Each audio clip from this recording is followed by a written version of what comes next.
Qu'est-ce que tu regardes? The Conjuring. Encore? Quoi, ça fait seulement 17 fois ce mois-ci. Un jour, on va peut-être trouver un nom à ton problème.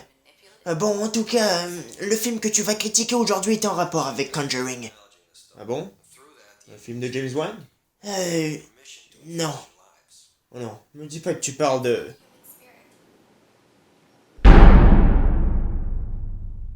Tabarnak! Bonjour à tous et bienvenue à ce nouvel épisode d'Horreur Critique. Vous savez, The Conjuring est à mes yeux l'un des meilleurs films d'horreur de la décennie. Avec le succès de ce dernier, on a décidé d'exploiter le truc à fond et d'en faire un spin-off. C'est parti pour Annabelle.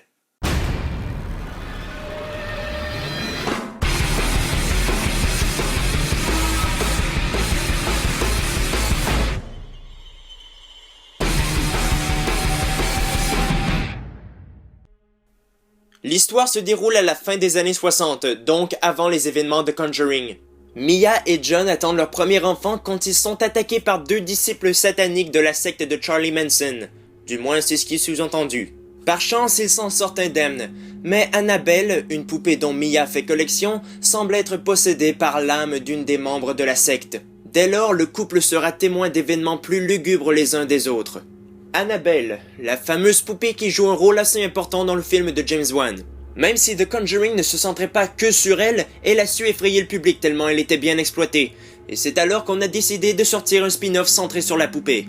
Je dois avouer que je m'attendais à rien en fait, j'étais pas du tout excité par la nouvelle, mais j'étais pas réticent non plus. Du coup, je suis allé le voir une première fois à sa sortie, et je l'ai bien aimé.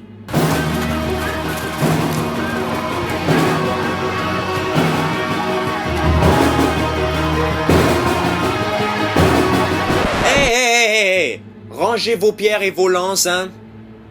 Quand je l'ai revu une deuxième fois, je me suis rendu compte que c'était pas super.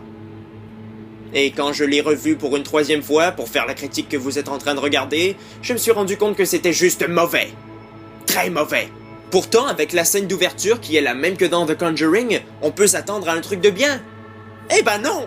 En fait, la poupée qu'on nous a montrée dans le film de James Wan et la poupée qu'on nous montre ici, ben c'est deux choses complètement différentes. Pas physiquement, bien sûr, laissez-moi vous montrer. Vous souvenez-vous dans The Conjuring, au tout début, quand Annabelle laisse des petits messages à ses propriétaires « Viens jouer avec moi, hein, c'est malsain et tout ». Elle écrit des messages aussi dans Annabelle, mais c'est plus, direct. « Son âme, son âme !» Et ça, c'est quand on se concentre sur elle, hein, parce que sinon, le film se centre uniquement sur un démon, et non pas sur la poupée. Ouais, c'est une histoire de démons et de religion, rien de plus cliché. Même le pitch du film fait extrêmement déjà-vu.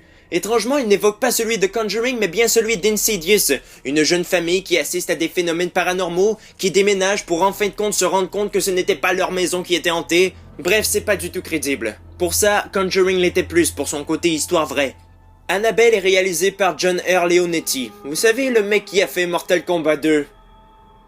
Ouais, lui. Sa réalisation est pas superbe, c'est très plan-plan. Des très beaux plans, certes, mais pas utiles, des points de vue prévisibles et clichés, et surtout, c'est long.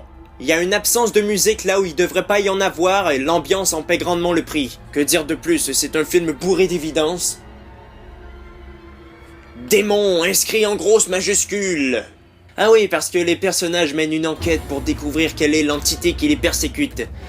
Mais c'est pas crédible pour dessous. Au moins dans The Conjuring, on avait droit à une vraie enquête.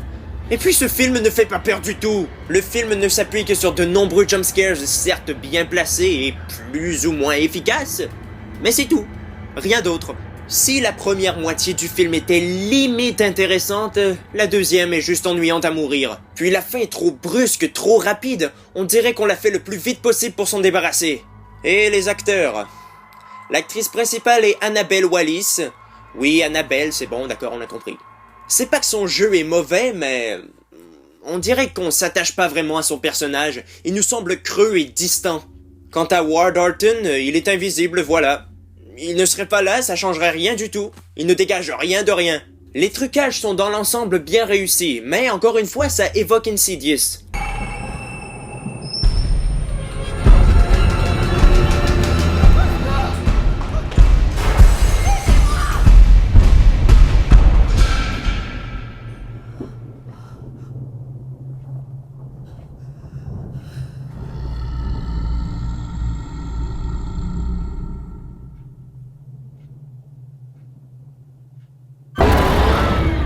Je crois que plus je vais voir le film, plus je vais le détester. Je peux pas croire que je l'ai aimé au premier visionnage. Donc au final, c'était amplement à la hauteur de mes attentes. Je m'attendais à rien et puis j'ai rien eu. En fait, je peux pas vraiment dire que j'ai été déçu puisque je m'attendais pas à grand chose. Mais du coup, je suis un peu inquiet pour la sortie du deuxième volet de Conjuring. Bref, en attendant, je donne à Annabelle une note de 3 sur 10. Je n'ai aucune idée ce que vont donner les 2 autres spin-offs de Conjuring, parce que oui, il y en aura 2 autres. Mais bon, chaque chose en son temps. Cet épisode d'Horreur Critique est à présent terminé, j'espère de tout cœur qu'il vous a plu. Ne manquez pas les prochains, laissez des commentaires puis abonnez-vous à ma chaîne. Salut!